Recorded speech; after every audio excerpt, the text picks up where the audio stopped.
Alright, so marami na naman ako nare-receive na questions about vibrato. And ito, I'll just give a rough explanation or basics about it para hindi kayo maguluhan, no?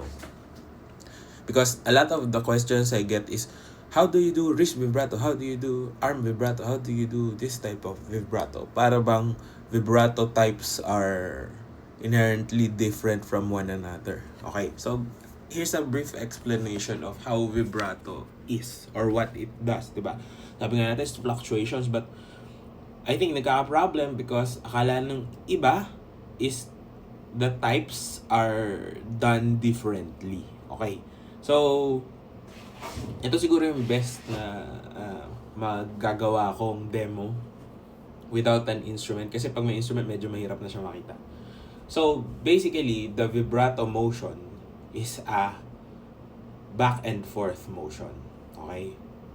Ito lang siya, essentially. So, kaya lagi ko sinasabi, diba, it's a shifting motion. Kasi pag nag-shift ka, you do the same thing, except pumapasok ka dito kasi tumataas masyado. Now, the thing about the types of vibrato is it's not actually a different thing on its own, but rather the intensity. Okay, if that makes sense.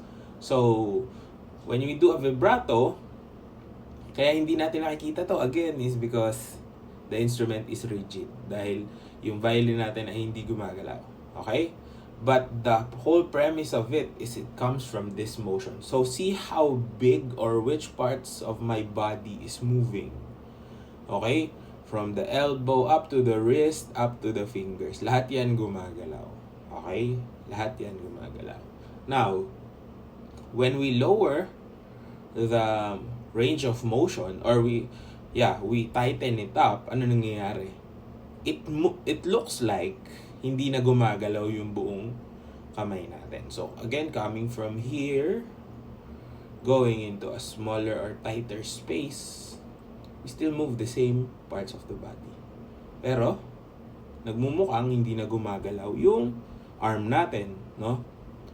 So, mukhang wrist na lang yung gumagalaw. Ano ibig sabihin? Ito na yung wrist vibrato mo. Diba? Yung kanina, yun yung arm vibrato mo. Okay, pwede rin namang malaki or rigorous or mabilis. Depende naman yun eh. But ito yung arm vibrato mo. Ito yung wrist vibrato mo. Okay? And whatever you call this, kapag maliit na, ito na yung finger vibrato. So, see, the intensity changes the type. So, hindi mo pwedeng sabihin na, paano gagawin yung wrist vibrato? Paano mo gagawin yung arm vibrato? So, pag sa bowing naman tayo usap, no? It's the same thing. When we move our arm, 'di ba? Whole bow stroke, buong kamay yung gumagalaw. Pag umiiksi yung movement, it looks like na lilesen yung movement. Okay? But in reality, yung buong arm pa din yung gumagalaw. Hindi mo lang nakikita. Okay? So, because we move a smaller portion of our body doesn't mean hindi na gumagalaw yung muscle groups na yun. Okay?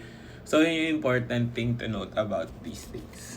So, hindi siya one is better than the other. Meron pa ako naririnig, may mga nagko-comments pa sa akin na hindi po kasi ako marunong mag-arm vibrato, kaya wrist vibrato na lang yung ginagawa ko. Or hindi po kasi ako, parang hindi po effective yung wrist vibrato ko, kaya po arm vibrato yung ginagamit ko.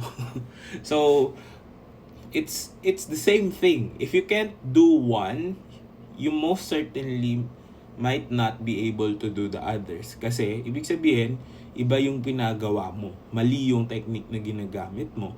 Why? Kasi hindi napapagalaw yung tamang muscle groups for the thing that you want to do. So again, it's also the same as a bowing. Hindi mo sinastop yung parts na yun. Even if you do tremolos, hindi pwede yung tremolo na akala nung iba, wrist lang yung pinagagalaw pag nagtitremolo. No, it's still the arm, pero at a lower range of motion.